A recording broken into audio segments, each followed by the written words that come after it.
It is my true pleasure and delight to invite to speak with us tonight as we begin our Yom Kippur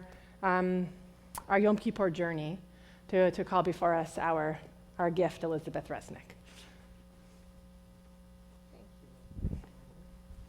Wait.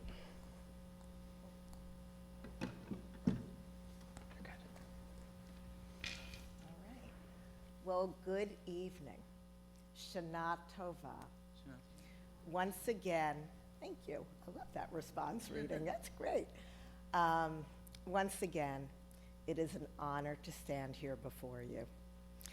Some of you may remember my reference to Graham last year, also known as the Bub. Reared in Germany, she was a Holocaust survivor. More than a survivor, Graham seemed to live life on a higher plane, teaching us by example to have grit, resilience, and find joy in our daily lives, never mind how to make a mean brisket. In other words, though I didn't know it at the time, she taught me how to live Jewishly. Word has it she may have a few more lessons to teach us all, so here we go again. With continued uncertainty in our world, you know what Graham would be saying right now? Yazee, she started every sentence that way, have a bowl of chicken soup, call a friend, you'll feel much better in the morning. Her suggestions assuredly will not solve the world's problems, but her advice to take a break, to reach out, and to nourish ourselves is still spot on. Given my past year and a half's ample consumption of dark chocolate while binging Netflix, I highly recommend A Place Called Home, by the way, I've had time to reflect on what I've learned and what I'll leave as my presidential legacy. First, my learnings. I recently moved the distance of a mere 5.2 miles, packing up and sorting through family memorabilia and moving during a global pandemic was a surprisingly emotional experience. Thank goodness people were there to support me when I needed them the most. I've read that people laugh 5 times more often when they're with others than when they're alone. In fact, this concept's called collective effervescence, as an FYI. Knowing that you have people there during the toughest and the happiest of times makes us happier. I couldn't have survived my move without my community. They carried me through the tough days. Special shout out to Uncle Jack and my Barnertites for the love and support. Lesson number 1, we all need people. Bob was right. Second, this pandemic has brought us an expanded vocabulary and concepts many of us hardly ever imagined would become a part of our daily regimen. Zoom, virtual, digital, hybrid, multi-access, nothing was as enriching and reassuring as seeing my Barnert peeps on almost daily Zoom calls.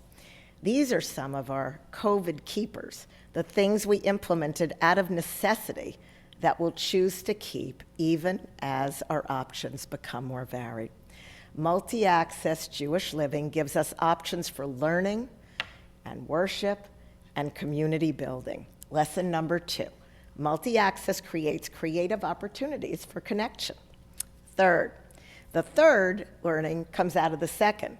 Our multi-access successes are a direct result of dedicated volunteers. For example, many new leaders that span generations here from 14 to, let's say, over 40, stepped up to oversee everything from the internet to live streaming to customer relationship management tools. There are so many areas. We need you to help us succeed. This year's newest initiative, Barnert Connect, aims to leverage your skills, passions, and interests with targeted opportunities for service and connection. A win-win for Barnert and for you. So for Barnert Connect to succeed, we need your 2-minute response, check your post-holiday email, and do complete the Barnert Connect form. We really need you so that we can continue to adapt and grow and support this amazing community. Our dedicated lay leaders also led us out of a year which could have been truly fraught. But we've made progress. We began the fiscal year projecting a significant budget deficit, thanks to the stellar financial oversight of our past and present treasurer and our finance committee, support from you, and some luck. We achieved a balanced budget. We're not out of the woods yet. There are still many projects that need our attention as our membership continues to burgeon. Preschool enrollment is at an all-time high. Religious school numbers are not far behind. Our membership is increasing, all harbingers of a bright future. So despite a global pandemic, we continue to have robust congregant engagement in worship, learning, and social activities. And even though we're still in the mire of this crazy pandemic, our Barnert community is more tightly connected than ever. Members have contributed their talent, their time, and their money generously to ensure our bright future. Lesson number 3, volunteers and dedication move us all forward. In my final year as your president, thoughts turned to my Barnert legacy. When I assumed the presidency, I identified 2 goals. 1, to grow a positive, inclusive, loving culture, making Barnert a place where people of all physical and chronologic demographics would view it as their home away from home and experience the opportunity for active participation. 2, to ensure the temple's fiscal health with strong financial oversight, while introducing and cultivating a culture of philanthropy, one which prompts us all to care about and take ownership concurrently for Barnert's present and future fiscal stability, a culture where all members of our community support free will and understand donorship as a collective responsibility. I'm pleased to share we've made progress in both the financial and engagement arenas in spite of our unpredictable economic environment.